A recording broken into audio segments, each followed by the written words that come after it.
Cancer బారిన పడుతున్న వాళ్ళ సంఖ్య బాగా పెరుగుతోంది కదా సార్. అవునండి. ఎందువల్ల అంటే దాన్ని మనం నివారించలేకపోతున్నాం ఎక్కడ కూడా. క్యాన్సర్ సంఖ్య ప్రత్యేకంగా మీరు ఇటీవల మీడియాలో కూడా చూస్తే India will be the capital of cancer అని చెప్పి అంటూ ఉన్నారు. అంటే ప్రత్యేకంగా రొమ్ము క్యాన్సర్ కానివ్వండి, లేకుంటే గర్భాశయపు ముఖద్వారపు క్యాన్సర్ కానివ్వండి, నోటి క్యాన్సర్స్, లంగ్ క్యాన్సర్స్, ఈ సంఖ్య ఇటీవల బాగా పెరుగుతూ ఉంది. సో కారణం ఏంటంటే లో అండ్ మిడిల్ ఇన్కమ్ కంట్రీస్లో అవేర్నెస్ తక్కువగా ఉంది.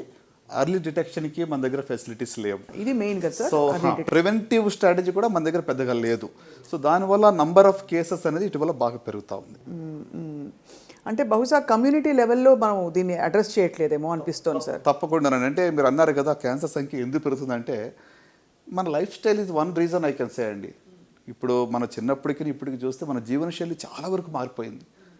The food that you eat, the air that you breath, మనం పీల్చుకునే గాలి కానివ్వండి, తినే ఆహారం కానివ్వండి, లేకుంటే త్రాగే నీళ్లు కానివ్వండి, అంతా కూడా కలుషితం అయిపోయింది. Even the mental health, stress level చాలా పెరిగిపోయినాము. పరిగెడతా ఉన్నాం అంటే మనసులో ఒక ప్రశాంతత అనేది లేదు. ఎంత గొప్పగా చెప్పారు సార్. ఈ మాట మాత్రం చెప్పగానే ఐ థింక్ చాలామంది కదిలిపోతారు. డాక్టర్ చిన్నబాబు గారు, మీరు చేసిన అనేక కాంప్లెక్స్ సర్జరీస్లో what was your most challenging one? చాలా ఉన్నాయండి.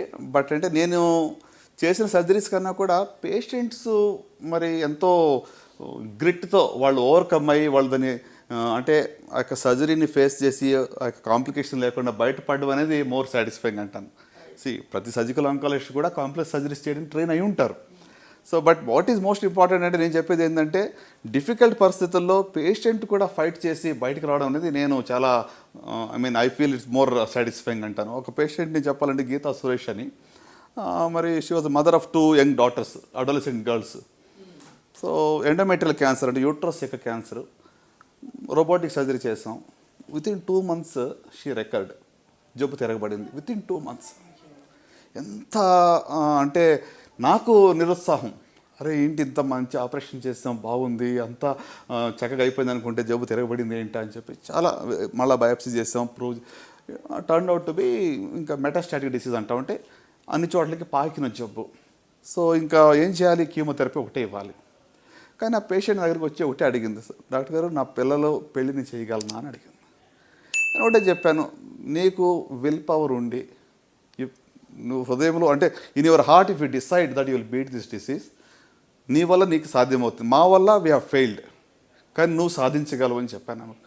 ఆమెకు ఫ్యామిలీ సపోర్ట్ ట్రెమెండస్, చాలా గొప్ప సపోర్ట్ అనమాట. అన్ని రకాలుగా అన్ని ఆల్టర్నేటివ్ మెడిసిన్స్ అన్నీ కూడా ట్రై చేశారు. చివరికి ఇప్పుడు ఆల్మోస్ట్ 12 సంవత్సరాలు అయింది. ఆమె కీమో కూడా మానేసినా కూడా she has beaten the disease. అంటే మేము 4వ స్టేజ్లో కంప్లీట్గా క్యూర్ అని చెప్పము. అలాంటిది today she is totally disease free. Amazing sir. అంటే it is not about just what I did, నేను చేసిన దాన్ని మాత్రమే కాకుండా పేషెంట్స్ కూడా ఆ యొక్క విల్ పవర్తో, ఆ యొక్క స్ట్రాంగ్ హోప్తో వాళ్ళు ఫైట్ చేస్తే ఖచ్చితంగా చాలాసార్లు రిజల్ట్ అనేది పాజిటివ్గానే ఉంటుంది. ఐ డోంట్ సే అంటే నేను ప్రతి పేషెంట్ కూడా 100% నయమైపోతారు, ఎవరికి జబ్బు రాదు, లేకుంటే క్యాన్సర్ అనేది ఇంకా అసలు it won't take away life అని నేను చెప్పట్లేదు. Not all cases are successful, right? But at the same time there is hope which is real.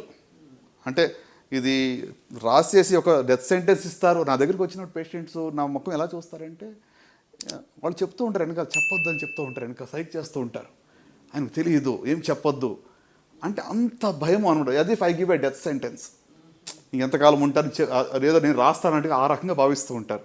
So I think అది ఆ మైండ్ సెట్ మారాలి. మనం అర్లీగా డయాగ్నోస్ చేసుకున్నట్లయితే, కొంచెం ప్రివెంటివ్ స్టెప్స్ మీద మన యొక్క ఫోకస్ మనం పెట్టినట్టయితే I think there is real hope in this disease అనమాట. క్యాన్సర్ని బాగా జయించవచ్చు. ఎస్.